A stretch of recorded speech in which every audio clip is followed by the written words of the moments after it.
je vais te raconter une histoire. Elle parle de choses difficiles, de maladies graves. Peut-être pourrais-tu demander à une grande personne de venir l'écouter avec toi.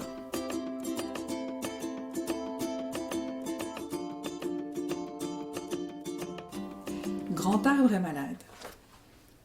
Grand Arbre habite dans la forêt d'à côté. Frimousse aime bien Grand Arbre. Tout petit, Frimousse dormait souvent dans un petit panier entre ses racines. Ah, comme il y était bien, au chaud et au sec. Aujourd'hui, Frimousse a grandi. Il adore jouer au pied de Grand Arbre. Parfois, pour observer les environs, il monte tout en haut dans la cime. Grand Arbre donne de ses noix à Frimousse. Il les trouve délicieuses. Sa mousse, si douce, est un lit douillet pour Frimousse. Un matin, un docteur arrive dans la forêt. C'est un docteur des arbres, qui vient tous les examiner. Quand c'est au tour de Grand Arbre, le docteur a l'air inquiet. Il dit « Écoute, Grand Arbre, j'ai de mauvaises nouvelles. Des vers des arbres se sont installés sous l'écorce d'une de tes branches. » Frimousse n'avait jamais entendu parler de ces vers des arbres. Ça a l'air très grave et il se met à pleurer. Le docteur essaye de consoler Frimousse. « Je vais faire tout mon possible pour chasser ces vers de la branche de Grand Arbre. » Le matin suivant, le docteur revient avec une trousse pleine d'instruments. « Je dois couper la branche avec les petits vers, explique-t-il à Frimousse. Sinon, Grand Arbre en aura bientôt partout. Il arrive même qu'un arbre en meure. Le docteur a aussi apporté un médicament spécial. C'est pour chasser les derniers vers du bois. Cela va rendre Grand Arbre malade, mais c'est nécessaire pour que Grand Arbre guérisse. « Attendez, dit Frimousse, j'ai une meilleure idée. Je vais lui donner chaque jour un gros bisou guéri-tout. Mes bisous feront sûrement guérir Grand Arbre. » C'est une très bonne idée de donner des bisous à Grand Arbre. Fais-le pour lui montrer que tu l'aimes.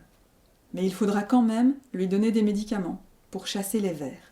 Le docteur donne à Frimousse un gros pot plein de petits cailloux. Chaque jour après ton bisou à Grand Arbre, tu sortiras un caillou du pot. Un jour, tu verras le pot sera vide. Et à partir de ce jour-là, Grand Arbre pourra guérir. Frimousse est tout triste. Il y a tellement de petits cailloux dans le pot. Le docteur l'avait dit. Le médicament rend Grand Arbre très malade. Beaucoup d'amis viennent lui rendre visite pour l'amuser. Mais Frimousse, lui, il s'ennuie. Et il est en colère. « Pourquoi ces sales petits vers sont-ils venus chez Grand Arbre ?» dit-il fâché. Il donne un coup de pied dans un autre arbre. Ouhou le hibou l'a vu.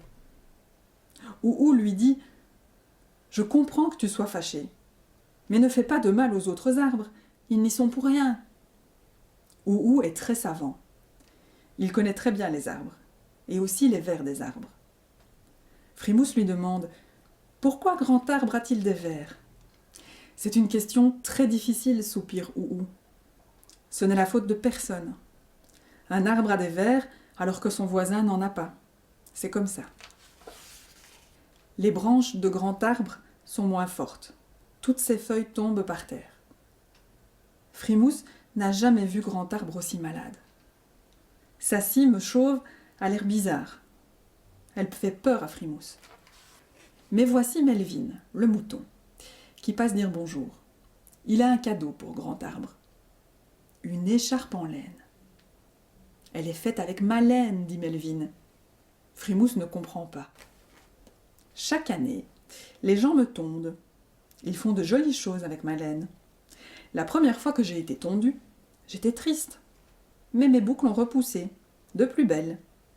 Grand Arbre aura bientôt de nouvelles feuilles lui aussi. Et maintenant, grâce à toi, il a une écharpe bien chaude, s'exclame Frimousse. Ensemble, ils mettent l'écharpe entre les branches de Grand Arbre. Aussitôt, Grand Arbre se sent déjà mieux. Frimousse a envie de fabriquer lui aussi quelque chose de beau avec les feuilles tombées. Il s'en fait une magnifique couronne. Grand Arbre est fier de Frimousse. Avec la couronne sur la tête, il sautille jusqu'à la rivière. il va jeter le caillou du jour dans l'eau. Il rit en voyant son reflet dans la rivière. Grand Arbre a bonne mine aujourd'hui. Frimousse se dit que maintenant, Grand Arbre va vite guérir. Mais revoilà le docteur, avec d'autres médicaments. Et voilà que Grand Arbre est de nouveau bien fatigué. Et il reste encore beaucoup de petits cailloux dans le pot. « Je peux faire quelque chose pour Grand Arbre ?» demande Frimousse. « Continue tes bisous, ça lui fait du bien. Et continue à jouer calmement près de lui. Comme ça, Grand Arbre se sent moins seul. » Grand Arbre est vraiment très fatigué. Frimousse pose une couverture sur ses racines. Aujourd'hui doit commencer un nouveau traitement. Encore! Le docteur dessine des lignes sur l'écorce. Puis, il pose une sorte de loupe sur Grand Arbre. Il y a peut-être encore des œufs de petits vers sous l'écorce. Je vais les détruire avec cette loupe. Frimousse regarde le drôle d'instrument. Ce traitement ne prend que quelques minutes. Mais le lendemain, le docteur refait exactement la même chose. Et le jour d'après aussi, et ainsi de suite. Sous les rayons du soleil, l'écorce de Grand Arbre devient toute noire. C'est normal, dit le docteur. Un jour, Frimousse jette le dernier caillou dans la rivière. Le pot est vide, mais Grand Arbre a l'air encore tout flagada. Frimousse ne comprend pas. Le docteur lui dit « Tous les vers sont maintenant éliminés. Tous les œufs aussi. Maintenant, Grand Arbre peut vraiment commencer à guérir. » Frimousse remplit de terre son pot vide et il y plante une noix de Grand Arbre. Chaque jour, les branches de Grand Arbre reprennent des forces. Grand Arbre peut de nouveau porter la balançoire de Frimousse. Tout le monde est content. Frimousse se balance, il est heureux. « Je le savais, tu sais, dit-il à Grand Arbre. Tu es l'arbre le plus fort de toute la forêt. »